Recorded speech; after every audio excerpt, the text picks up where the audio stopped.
Hey my YouTube friends, welcome back.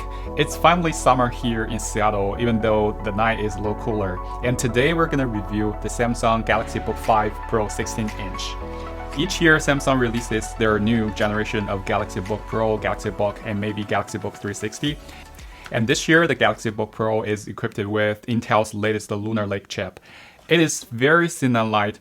At its thickest point, it's just a 12.8mm, and it's super lightweighted too as a 16-inch laptop. And this year, Samsung has actually fixed one of the biggest problems of Galaxy Book Pro series in the past year. And today we're going to have a full review of this unit and also talk about that in this video.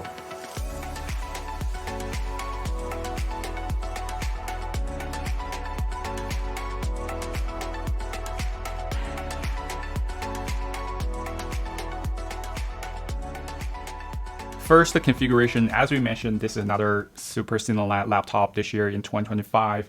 I equipped it with Intel's latest Core Ultra 7 Lunar Lake, and this machine has 32GB of RAM and 1TB of SSD. Intel's Lunar Lake is very power efficient. It's quite suitable for thin and light laptops. It has decent single-core performance. But the biggest drawback is that its on-chip memory size is capped at 32GB. So if your workflow requires anywhere larger than 32GB of RAM, this year Intel's Lunar Lake cannot give you more than that. The build quality of this Galaxy Book5 Pro is fantastic. Samsung has always been producing super high quality electronic devices. In my personal opinion, the build quality of this machine is ranking right among the MacBooks and the Surface laptops. This is one of the best well-built laptops you can buy in the market. The metal material they use, the cleanness of the A and D side of the machine, the thinness we already mentioned, are just so good. It feels so good and lightweighted holding the 16-inch laptop at hand. However, I'm really not a fan of the C side of this laptop. I personally don't like the 16-inch laptops with the num-pads on the right because it will shift the whole keyboard to the left a little bit. As you can see, because of the layout of the keyboard, they have to shift the trackpad to the left a little bit. And if you're sitting in front of the laptop for a long time and typing, your vision actually is not in the center of the screen. It's actually also shifted to the left a little bit. And numpad keycaps are not in the same size as like the main section keys. It's ever so slimmer to the normal keys on the main section. It just to give you the off-centric, asymmetric vibe of the C section. And the trackpad is so oversized. It just doesn't look good to me. Maybe it's a personal thing, but I don't like the design of the keyboard layout as well as the trackpad. And it's not just because of its size. The Samsung laptops have always been having one of the worst trackpads. It's laggy, it's not accurate, and you can feel the laggy when you move the cursor on the screen. And also, it's not a haptic touchpad, it's a mechanical touchpad. Mechanical touchpads are fine.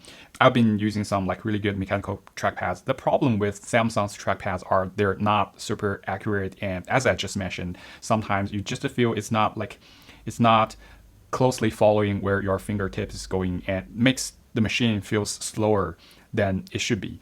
I mean, this year it's getting better. It's definitely better than the Galaxy Book 4 Edge I used and tested in this channel. The keyboard type feeling is fine. It's the type feeling is on the shallower side, but I don't mind it. I think if you use this laptop a lot, you can get used to that very soon. The Galaxy Book 5 Pro has decent port selection. On the left hand side, we have two Thunderbolt 4 ports and one HDMI port. And on the right hand side, we have a full USB-A port and a micro SD card reader.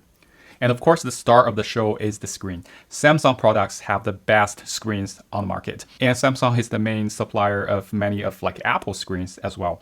And this one, the 16-inch 2.8K OLED high refresh rate display is stunning. It's just so color accurate, and the color is vibrant, and there's no smudgy, there's no unpleasant feeling when you look at the screen.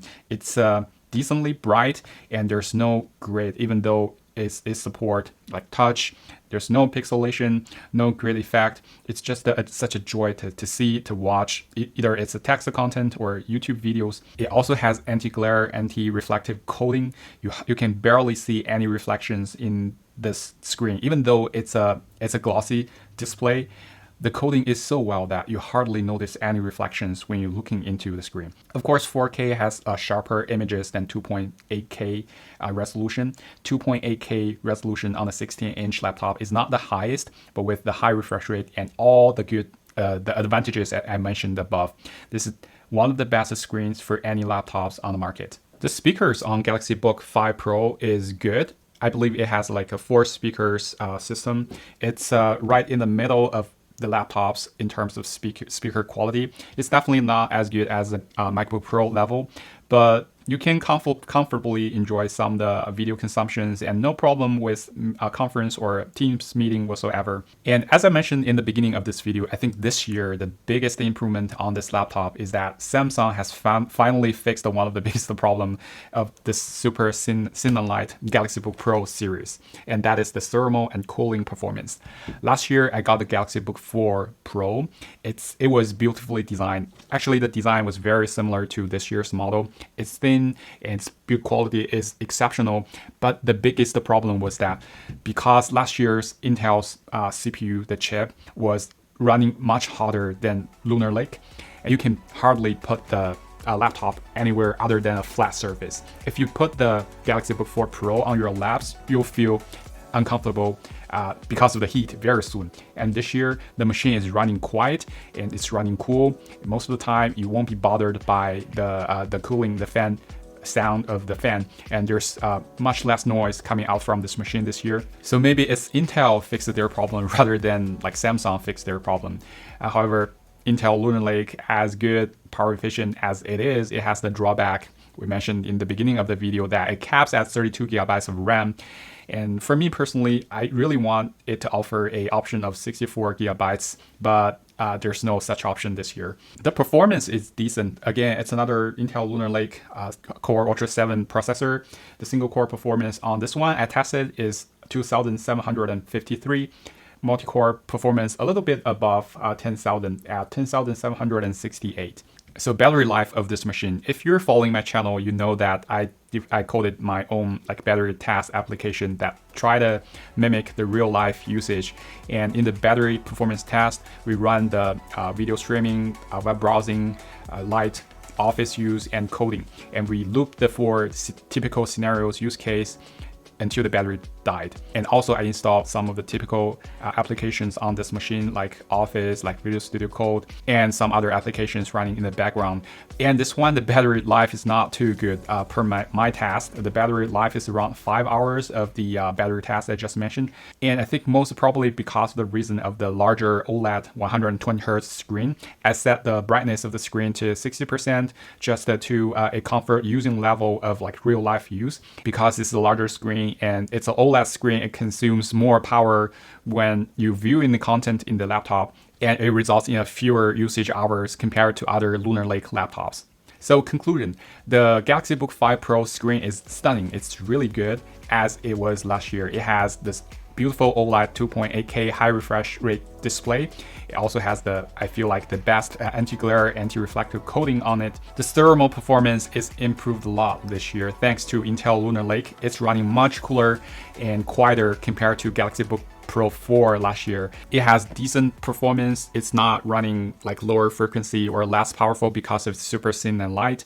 And the build quality is exceptional. Its build quality is right among the MacBooks and the Surface laptops. It's one of the best well-built laptops. I can easily imagine myself using a Galaxy Book 5 Pro every day, carrying this around because I like the screen a lot. I don't really like the layout of the keyboards and the trackpad as I said in this video. Maybe I'll choose a Galaxy Book 5 Pro 14-inch for my daily usage because it's lighter, it's even lighter, and the aesthetics on the C side is just more to my taste. And there are some things not so good about this laptop. The battery life is not too long. Maybe that's a trade-off to the stunning screen. And the trackpad is bad. I really wish Samsung can do more work to their trackpad. Yeah, they have such beautiful machines. Even they don't put haptic trackpads on it, they can just make the mechanical trackpads better, right? Alright, that's everything I want to share today about Samsung Galaxy Book 5 Pro 16-inch. If you find this video helpful, please like this video and consider to subscribe to the channel. I'll see you guys in the next one.